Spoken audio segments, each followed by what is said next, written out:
اور حکومت یہ کہہ رہی ہے کہ جی یہ تو ایک حملہ کر کے کارکنوں کو چھڑایا گیا ہے. تو پھر حملہ کرنے والے جو ہیں وہ کہاں ہیں؟ کیا وہ سارے لوگ گرفتار ہو گئے ہیں؟ اگر وہ نہتے تھے اور صرف ان کے ہاتھوں میں پتھر تھے، پتھراؤ کر رہے تھے وہ، جو کہ اس ویڈیو میں جو جاری بھی کی ہے اس ویڈیو میں دکھائی بھی دے رہا ہے کہ وہ پتھر مار رہے ہیں، تو ایسے میں کیا ان کو گرفتار کر لیا گیا؟ اور پھر کیا قیدی واقعی بھاگ گئے تھے؟ اور بھاگنے والوں میں سے کیا ایک بھی کامیابی سے نہیں بھاگ سکا؟ سارے گرفتار کر لیے گئے. تو کافی سارے جھول اس سٹوری میں نظر آتے ہیں. ان جھولوں کو یعنی پھر حکومت کو ان سارے سوالوں کا جواب دینا پڑے گا تاکہ پتہ چلے کہ یہ جھول جو ہیں وہ کمزور تھے یا جھول مطلب یہ حکومت کا کہ اس معاملے میں یا دعوے میں کوئی جھول نہیں ہے. اچھا، دوسرے معاملے پر آ جائیے ذرا. آج صبح سے جو سب سے بڑی سٹوری بنی ہوئی تھی وہ تو جسٹس قاضی فائز عیسیٰ صاحب کی ریٹائرمنٹ بنی ہوئی ہے. قوم خوش ہے کہ ایک ذہنی مریض قسم کے شخص سے جان چھوٹی ہے. لوگ اس پر خوش ہیں اور نون لیگ کے علاوہ کوئی اس کو سیلیبریٹ نہیں کر رہا. سوری، سیلیبریٹ تو سب کر رہے ہیں. نون لیگ کے علاوہ کوئی اس کو قاضی فائز عیسیٰ کی تعریف کرتا ہوا نظر نہیں آ رہا یا ان کو مس نہیں کر رہا. جو میں کہنا چاہ رہا تھا کہ نون لیگ کے علاوہ کوئی ان کو مس نہیں کر رہا اور کوئی ان کے حق میں اچھے الفاظ کہتا ہوا نظر نہیں آ رہا. جو کچھ قاضی فائز عیسیٰ صاحب نے اپنے اس ٹینیور میں کیا ہے اور انسانی حقوق کی جس طرح سے بدترین پامالیاں ہوئیں اور جس پر انہوں نے خاموشی اختیار کیے رکھی، قاضی فائز عیسیٰ پر اس پر بہت سارے سوالات اٹھ رہے ہیں. لیکن جسٹس منصور نے جو خط لکھا وہ خط جو ہے وہ بہرحال میں سمجھتا ہوں کہ بہت اہمیت کا حامل ہے. جسٹس منصور نے لکھا کہ چیف جسٹس کا حقیقی کردار تمام لوگوں کے حقوق کی حفاظت کرنا ہوتا ہے، تمام لوگوں کے، چاہے اس کا تعلق کسی بھی پارٹی کے ساتھ ہو. چیف جسٹس قاضی فائز عیسیٰ شتر مرغ کی طرح اپنے سر کو ریت میں دبا کر عدلیہ پر بیرونی اثرات اور دباؤ کے سامنے بے حس اور بے نیاز رہے. مداخلت کے خلاف دیوار بننے کے بجائے انہوں نے مداخلت کے دروازے کھول دیے. جو مداخلت ہو رہی تھی بجائے اس کے کہ وہ دیوار بنتے، اس کو روکتے، انہوں نے راستہ کھول دیا. یعنی وہ 6 ججز نے خط لکھا، بجائے اس کے کہ وہ اس پر کوئی ایکشن لیتے انہوں نے اور راستہ کھول دیا مداخلت کا. پھر وہ کہتے ہیں کہ مجھے افسوس ہے میں اپنے ضمیر کی آواز سن کر ایسے چیف جسٹس کے لیے ریفرنس میں کھڑا نہیں ہو سکتا. اور یہ وہ خوشی سے نہیں کر رہے ہیں، وہ افسوس کے ساتھ کر رہے ہیں. پھر وہ کہتے ہیں کہ چیف جسٹس قاضی فائز عیسیٰ کو سپریم کورٹ کے فیصلوں کا احترام نہیں تھا. یعنی سپریم کورٹ کے ایک بینچ نے فیصلہ دیا تو وہ سپریم کورٹ کا فیصلہ تھا. ضروری نہیں ہے کہ وہی فیصلہ جو فائز عیسیٰ نے خود دیا ہے اسی کا احترام کیا جائے، بلکہ ہر وہ فیصلہ جو دوسرے بینچز نے بھی دیا ہے اس کا بھی احترام ہونا چاہیے. اب وہ کہتے ہیں کہ چیف جسٹس قاضی فائز عیسیٰ نے ڈھٹائی سے کہا کہ ایگزیکٹو سپریم کورٹ کے فیصلوں کو تسلیم ہی نہ کرے. 13 رکنی بینچ نے فیصلہ دیا، اکثریتی ججز نے 8 ججز نے فیصلہ دیا. قاضی فائز عیسیٰ نے اختلافی نوٹ لکھتے ہوئے کہا کہ ایگزیکٹو اس کو تسلیم ہی نہ کرے، اس فیصلے پر عمل درآمد ہی نہ کرے. کیسے کہہ سکتا ہے چیف جسٹس کہ بھائی اب تو پھر اگر چیف جسٹس کے پاس یہ اختیار موجود ہے کہ وہ اپنی تشریح کر کے اکثریتی ججز کے فیصلوں کے خلاف نوٹ لکھنا شروع کر دے اور حکومت اسی کے کہنے پر فیصلوں پر عمل درآمد روک دے، تو پھر تو نظام چل ہی نہیں سکتا.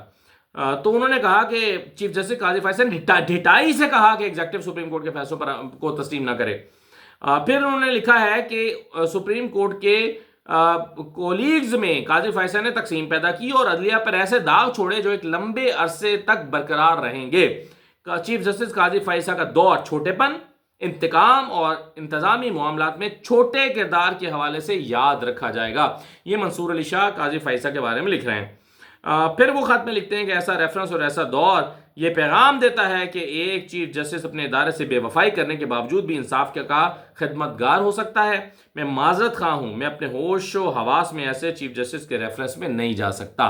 اور چیف جسٹس کے ریفرنس میں نہ جانے کی وجوہات لکھتے ہوئے جسٹس منصور نے یہ خط تحریر کیا ہے اور قاضی فائز عیسیٰ کے چہرے سے نقاب اٹھایا ہے، انہیں بے نقاب کیا ہے اور ان کی حقیقت بیان کی ہے، اصلیت بتائی ہے اور بتایا ہے کہ وہ کس قدر چھوٹا انسان تھا. یہ انہوں نے اپنے اس خط میں لکھا ہے کہ وہ ایک چھوٹا انسان تھا. اچھا، اب دوسرا یہ ہے کہ میں نے جیسے کہ کہا کہ صرف نون لیگ ان کو مس کرے گی اور صرف نون لیگ ان کی تعریفیں کر رہی ہے. پرویز رشید صاحب نے کیا بیان دیا؟ انہوں نے کہا قاضی فائز عیسیٰ کا نام ہمیشہ جگمگاتا رہے گا. کیوں جگمگاتا رہے گا؟ کیونکہ انہوں نے بے لگام اختیارات کو آئینی حدود کے اندر رکھا. غلط کہہ رہے ہیں پرویز رشید صاحب. حکومت نے یقیناً پریکٹس اینڈ پروسیجر ایکٹ کے تحت چیف جسٹس کے اختیارات کو کم کر کے کمیٹی کا سپورٹ کیا، لیکن جب حکومت، اور یہ بھی بدنیتی پر مبنی تھا کیونکہ وہ عمر تا بندیال کے اختیارات لینا چاہتے تھے. جو عمر تا بندیال چلے گئے اور حکومت کو لگا کہ پھر قاضی فائز عیسیٰ کا اختیار نہیں رہا اور کمیٹی کے پاس چلا گیا ہے، تو انہوں نے قاضی فائز عیسیٰ کو دوبارہ اختیار دینے کے لیے پریکٹس اینڈ پروسیجر اور ترمیمی آرڈیننس جاری کر دیا. اور وہ دوبارہ سارے اختیارات چیف جسٹس کی جھولی میں ڈال دیے، اور چیف جسٹس نے نہ صرف اس کو فوری طور پر قبول کیا بلکہ اس کا استعمال بھی کیا، اور استعمال کرتے ہوئے انہوں نے سپریم کورٹ میں تہس نہس مچا دیا آخری چند دنوں میں، کیونکہ انہوں نے کہا کہ جی یہ آرڈیننس ہے میرے پاس، اور میرے پاس دوبارہ اختیار آ گیا، میں جس کو چاہوں کمیٹی میں شامل کروں اور جس طرح کا مرضی چاہوں بینچ بناؤں۔ تو یہ قاضی فائز عیسیٰ نے اپنا اختیار سپرد نہیں کیا بلکہ واپس آخری دنوں میں حاصل کر کے اس کا بے دریغ استعمال کیا، یہ قاضی فائز عیسیٰ نے کیا۔ تو پرویز رشید صاحب غلط کہہ رہے ہیں کہ ان کا نام جگمگاتا رہے گا، اور انہوں نے آئینی حدود کے بے لگام اختیارات کو آئینی حدود کے اندر رکھنا ان کا کارنامہ تھا، یہ غلط کہہ رہے ہیں۔ اچھا جناب، عمران خان صاحب، عمران خان کے حوالے سے میں کچھ بات کرنا چاہتا ہوں۔ فیصل چودھری ان سے ملاقات کرنے کے بعد جو ان کی شفاعت کر رہے ہیں وہ بڑے ہوش ربا ہیں۔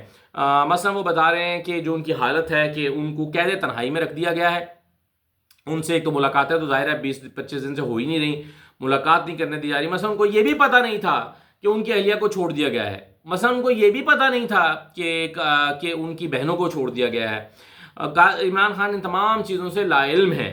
عمران خان کے پاس اخبارات نہیں ہیں، ان کے پاس ٹیلی ویژن نہیں ہے۔ آپ سوچیں کہ ایک شخص کو باہر کے معاملات کا پتہ نہ ہو جبکہ وہ ایک سب سے بڑی پارٹی کا پولیٹیکل پارٹی کا سربراہ ہو، تو اس کو آپ کس قسم کی تکلیف دے رہے ہوتے ہیں۔ لیکن چلیے یہ تو ٹھیک ہے، آپ کی اسٹریٹجی ہو سکتی ہے، آپ کہہ سکتے ہیں، آپ کی دلیل ہو سکتی ہے، من گھڑت ہی صحیح لیکن دلیل ہو سکتی ہے کہ جی ہم امن و امان قائم رکھنے کے لیے، احتجاجوں سے بچنے کے لیے، انتشار سے بچنے کے لیے ہم عمران خان کی اپنی کمیونیکیشن لائن کاٹ دی ہے۔ ٹھیک ہے، آپ کی ایک دلیل ہو سکتی ہے، مانا جا سکتا ہے کہ ٹھیک ہے آپ سمجھتے ہیں کہ عمران خان سے اگر رابطہ رہے گا کارکنوں کا تو وہ ان کو اکسائیں گے، وہ کہیں گے احتجاج کرو، پارٹی لیڈرشپ سے کہیں گے احتجاج کرو، تو یہ سب عمران خان یہ آپ کی چلے منطق ہو سکتی ہے، آپ سے اگرچہ بہت سارے لوگ اتفاق نہیں کریں گے لیکن پھر بھی آپ کی منطق ہو سکتی ہے۔ آپ کی منطق ہو سکتی ہے کہ اخبار اور ٹی وی چھین لیں، ان کو لائم رکھیں تاکہ ان کا اثر و رسوخ کم کیا جا سکے اور ان کو لا تعلق کیا جا سکے، ٹھیک ہے آپ کی اسٹریٹجی ہو سکتی ہے۔ لیکن عمران خان کی ایکسرسائز کا سامان چھین لینا، سائیکل لے لینا ایکسرسائز کی اور ڈمبل لے لینا، ایکسرسائز کا سامان لے لینا، اس کا کیا مطلب ہے؟ یہ آپ کیوں کر رہے ہیں؟ اس سے آپ کیا حاصل کرنا چاہتے ہیں؟ یہ کیا صرف یہ کہ آپ کو یہ لگتا ہے، حکومت کو یہ لگتا ہے کہ عمران خان کی جو اسٹرینتھ ہے وہ اس کی ایکسرسائز ہے، ایکسرسائز کرتا ہے وہ فریش ہو جاتا ہے، اس کے مائنڈ کو اسٹرینتھ ملتی ہے، پھر وہ فیصلے کرتا ہے، پھر وہ حشاش بشاش ہوتا ہے، وہ طاقتور رہتا ہے، وہ باڈی اس کی اچھی رہتی ہے، اور جب صحت مند باڈی ہوتی ہے تو وہ جسم اس کا فریش رہتا ہے، مائنڈ بھی فریش رہتا ہے۔ کیا آپ نے اس بات کے پیش نظر ایک شخص سے اس کا ایکسرسائز کا سامان چھین لیا؟ یعنی ورزش کرنا تو بنیادی انسانی حق ہے کہ وہ ورزش کرے تاکہ وہ توانا رہ سکے۔ کیا آپ اس کو توانا بھی نہیں رہنے دینا چاہتے؟ تو یہ میں سمجھتا ہوں کہ انسانی حقوق کی ایسی بدترین پامالی ہے کہ کسی سے اس کی ورزش کا حق بھی چھین لیا جائے۔ بھئی آپ نے اخبارات چھین لیے، آپ نے ملاقاتیں کا حق چھین لیا، آپ نے وکلاء کو ملنے سے روک دیا، لیکن آپ اس کی صحت پر جو ہے وہ آپ چاہتے ہیں کہ اس کی صحت خراب ہو، یعنی وہ ایکسرسائز نہ کرے، اس کے مائنڈ کو اگر کوئی سے اسٹرینتھ ملتی ہے تو وہ نہ ملے۔ یہ کیا لاجک ہو سکتا ہے اس میں؟ تو یہ میں سمجھتا ہوں کہ بدترین، اگر آپ اپنے سیاسی مخالفین کے ساتھ کوئی بدترین سلوک کر سکتے ہیں تو وہ یہ ہے جو اس وقت عمران خان کے ساتھ حکومت کر رہی ہے۔ ادھر اختر مینگل کے خلاف FIR درج ہو گئی ہے، اس کی مذمتیں جاری ہیں کہ اختر مینگل کے خلاف دہشت گردی کے مقدمہ درج کر لیا گیا ہے۔ آخر میں جاتے جاتے بس ایک خبر میں آپ کے ساتھ، وہ جو آپ نے دیکھا ہی ہوگا، ایمان مزاری اور ان کے شوہر پر مقدمہ درج کرنے کی تیاری کی جا رہی ہے کہ ایمان نے سڑک یعنی کار سرکار میں مداخلت کی اور سڑک بند تھی اور پروٹوکول لگا ہوا تھا، اس پروٹوکول کو ہٹا کے انہوں نے بیریئرز ہٹائے اور اپنا راستہ بنایا۔ ایمان مزاری کہتی ہیں کہ جی میں بطور شہری میرا یہ حق ہے کہ میں کسی بھی سڑک پر سفر کر سکوں، اپنے وقت پر دفتر پہنچ سکوں، میں وکیل ہوں، جو ہائی کورٹ پہنچنا تھا مجھے نہیں جانے دیا جا رہا تھا، تو میرا یہ حق ہے کہ میں اب اس سڑک کو استعمال کروں، اس لیے میں نے غلط نہیں کیا۔ لیکن حکومت بہرحال اب ان پر بھی مقدمہ درج کرنے کی تیاری کر رہی ہے۔